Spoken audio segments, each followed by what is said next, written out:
Gelas kenapa? Aku mau gelas juncal nih. Beredar video yang diunggah oleh akun TikTok @rivohardian viral di jagat media sosial.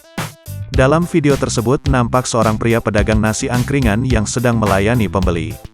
Namun ada yang unik, bukannya melayani pembeli dengan ramah dan sabar. Pria tersebut justru melayani sambil marah-marah. Bahkan sesekali ia melempar gelas ke arah pembelinya.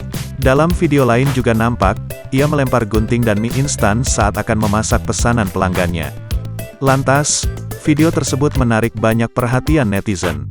Saat dikonfirmasi Tribun Tanda Hubung Video.com, pada Jumat, tanggal 19 November tahun 2021, pemilik akun @rivohardian membenarkan video tersebut. Ia menginformasikan pria pedagang angkringan itu bernama Mujiono. Namun pria tersebut lebih dikenal dengan sebutan Pak Ji. Rivo menjelaskan Pak Ji merupakan pedagang angkringan di depan komplek rumahnya, di daerah Madiun, Jawa Timur. Rivo mengaku aksi marah dan ngamuk Pak Ji di video tersebut hanyalah bercanda. Memang suka marah-marah, tapi bukan marah yang beneran marah, cuman bercanda, tuturnya. Sebab ia dan teman-temannya memang senang menggoda Pak Ji jika sedang nongkrong di angkringan tersebut.